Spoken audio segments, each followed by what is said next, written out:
Bonjour les amis, je suis ravie de vous retrouver. Oui, vraiment ravie. Notre rendez-vous bimensuel m'a manqué, mais j'ai été très occupée lors de ces fêtes de fin d'année et je n'ai pas pu réaliser l'analyse de la pleine lune du 6 janvier 2023. Je veux croire que vous ne m'en voudrez pas. Tout d'abord, j'espère que vous avez passé de bonnes fêtes et je vous souhaite du plus profond de mon cœur une merveilleuse année 2023. Qu'elle vous apporte santé, joie et harmonie, ainsi que l'exaucement de vos souhaits les plus chers. Je vais analyser ici pour vous la nouvelle lune du 21 janvier 2023. Dans une autre vidéo qui va suivre, je vous résumerai les énergies principales de l'année 2023, suivant ma vision des choses. Si vous êtes nouvel arrivant, je suis Gabrielle, astrologue, cartomancienne et numérologue. Si vous le souhaitez, je vous remercie d'aider ma chaîne en vous abonnant, en partageant les vidéos et en cliquant sur le pouce en l'air si vous avez aimé mon analyse. J'ai absolument besoin de votre aide pour améliorer la visibilité de la chaîne. Alors, un grand merci. La nouvelle lune du 21 janvier 2023, première nouvelle lune de l'année, aura lieu à 20h53 heure de Greenwich. Elle ne présente pas de transit lourd. Elle se loge à 1,33 degré du Verseau et d'après les symboles sapiens, nous assistons à un orage soudain. Nous pouvons donc nous attendre à un événement inattendu qui pourrait réduire à néant les efforts de construction que nous avons fournis. C'est le défi que pourrait donc nous lancer la nature. Tout peut s'arrêter du jour au lendemain en fait. Quoi qu'il en soit, cette nouvelle lune en Verseau est conjointe à Pluton, donnant le recul critique nécessaire pour réaliser nos projets. Nous devons tenir compte des impondérables, bien sûr, pour pouvoir continuer à nous projeter. Nous prenons de la distance avec ce qui paraissait clair jusqu'à présent, ce que nous avons idéalisé. Pluton en Capricorne opère notre transformation profonde maintenant depuis 15 ans, et la planète entrera en Verseau fin mars. Donc cette nouvelle lune en Verseau, malgré les derniers soubresauts de l'ancien, c'est déjà une invitation à nous individualiser, à récupérer notre indépendance. C'est un vent de liberté qui souffle sur nous. C'est une lueur d'espoir qui nous est montrée, bien qu'un surpassement de soi nous est encore demandé pour accueillir le renouveau. Malgré les tensions, les remises en question qui se présentent, car Pluton, c'est toujours angoissant, bouleversant, car nous avons toujours peur de l'inconnu, il y aura paradoxalement de la sérénité, du détachement par rapport aux événements qui arrivent. Cette nouveauté qui pointe son nez, qui nous est étrangère, eh bien, on va s'en accommoder. Nous allons modifier nos rythmes de vie, nous adapter. C'est sûr qu'il n'y aura pas de place pour la routine. En fait, le changement s'est tellement fait attendre que là, c'est presque naturel de sauter le pas. Pour nous aider, il y a un triangle air et feu qui concerne donc avant tout ces signes-là. La nouvelle lune est trigone à Mars et sextile à Jupiter et Jupiter sextile à Mars. Nous allons donc être poussés dans le dos, d'autant que Mars a repris sa marche directe et nous donne l'énergie nécessaire à notre avancement. Nous allons avoir un très fort besoin d'action avec un impact positif sur nos réalisations pratiques et ce à effet immédiat. Mars apporte le côté réaliste à nos objectifs solaires. Les efforts réussissent car nous avons à notre disposition une grande puissance de volonté.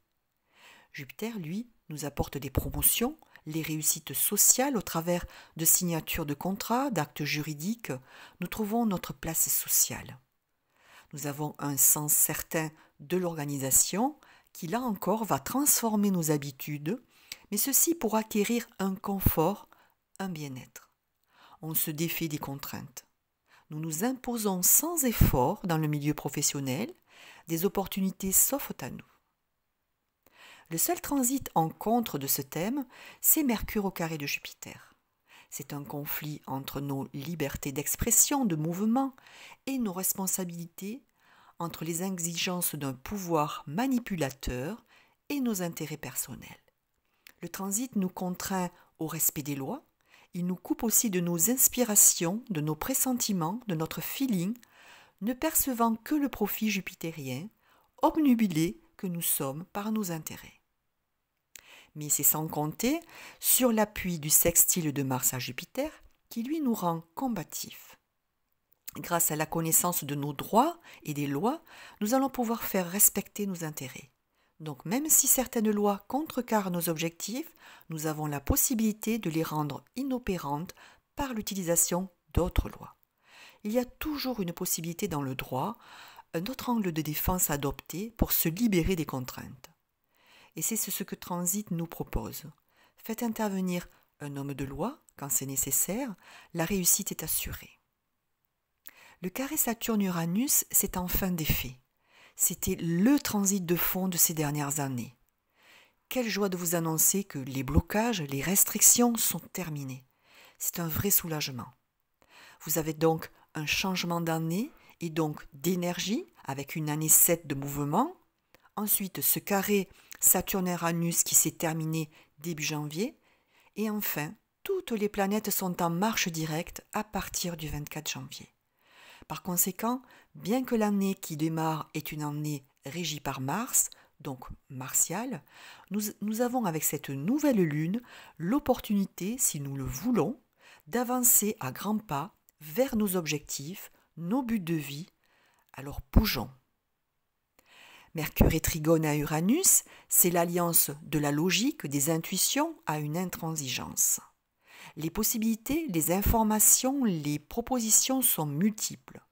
Les idées fusent, mais Uranus va nous aider à synthétiser tout ça pour, in fine, nous focaliser sur un seul objectif et le meilleur des objectifs. Il y a là la liberté de s'affirmer. Vénus est conjointe à Saturne, c'est une envie de renouveau, d'universalité, mais d'indépendance dans nos relations. L'amour ne se construit pas dans la routine, la remise en question est permanente, nous nous laisserons porter par le temps et la découverte. Ce sont des relations empreintes de cérébralité, les amours ne sont pas classiques. Toutefois, nous avons besoin d'inscrire ces nouvelles relations sur du long terme. En conclusion, un mois lunaire qui nous propulse enfin sur le chemin que nous avons choisi avec foi et confiance. À travers le plaisir des échanges, du dialogue, du partage, le sentiment de facilité, la positivité s'offrent à nous. Certes, si nous voulons triompher, nous devons nous libérer des situations matérielles qui nous retiennent dans le passé. Nous allons avoir la clairvoyance, la lucidité de faire un bilan de nos actions, de nos épreuves passées. Elles étaient nécessaires, ces épreuves. À côté de ça, nous avons du soutien, une protection, un ange gardien, vous l'appelez comme vous voulez. Ce sont des soutiens inattendus qui vous attendent et qui favorisent les contacts, les échanges et apaisent les conflits. Vous allez trouver en vous la capacité à résoudre les problèmes, une idée de génie, la solution. Nous avons la possibilité de rester maître de notre destin et de ne plus subir les événements. Les signes les plus concernés par les énergies de cette nouvelle lune seront les Verseaux, premier et dernier décan, les Béliers et Gémeaux, premier décan, les Capricornes, premier et dernier décan, et les Taureaux, deuxième décan. Pour les autres signes, comme d'habitude, vous pourrez consulter votre thème natal et voir où se place cette nouvelle lune et donc, par là, la maison concernée, connaître le secteur de vie mis en lumière. Lorsqu'on ajoute tous les chiffres en numérologie pour le 21 janvier 2023, soit 2 plus 1 plus 1 plus 2 plus 2 plus 3, on obtient 11, soit 2. Le 11, c'est 2 fois le 1. C'est une très très haute vibration, l'opportunité d'une évolution spirituelle, ce qui colle bien avec cette année 7. Un développement certain de nos dons psychiques, de notre inspiration, essentiellement pour les personnes averties qui ont déjà réalisé un travail sur eux et qui maîtrisent déjà leurs émotions, leur mental. Le 11 facilite la méditation, permet l'illumination pour les plus initiés. Ce peut être difficile à vivre comme vibration car elle focalise sur les aspirations très hautes à atteindre ambitieuse et quelquefois originale.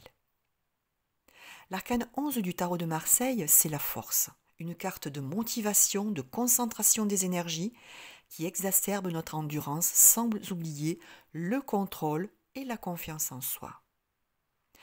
Cependant, la majorité des personnes utilisent le double 1 comme un 2, plus facile à appréhender dans un relationnel, une association, une collaboration. Ce chiffre requiert la patience, le don du sacrifice dans certains cas.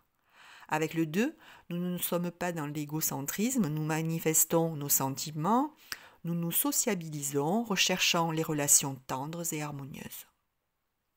L'arcane 2 du tarot de Marseille, c'est la papesse qui détient la connaissance et la sagesse. Elle est attachée au passé, à la mémoire. Il y a certainement quelque chose à retirer de ce passé, de ces mémoires. C'est donc au cours de ce mois lunaire l'occasion d'aller les étudier. Nous y trouverons sans aucun doute un éclairage. Voilà mes amis, j'espère que cette analyse vous convient. Je vous remercie de m'avoir écouté jusqu'ici. Je vous invite à vous abonner en cliquant sur la cloche et à mettre un pouce en l'air si vous le souhaitez. J'ai besoin de vous, toujours de vous, pour faire grandir la chaîne, alors je compte sur vous et merci. Je vous retrouve dans une quinzaine de jours pour l'étude de la pleine lune du 5 février 2023. N'hésitez pas à me contacter par mail avenir-et-symbole@orange.fr pour me confier vos impressions. En attendant, je vous souhaite un très bon début d'année. Profitez de cette période constructive pour aller de l'avant sans vous préoccuper des informations mensongères qui traînent. Pensez à vous, à votre famille, portez-vous bien. Bisous à toutes et à tous et à très très bientôt puisque une nouvelle vidéo va être en ligne très très bientôt. À bientôt!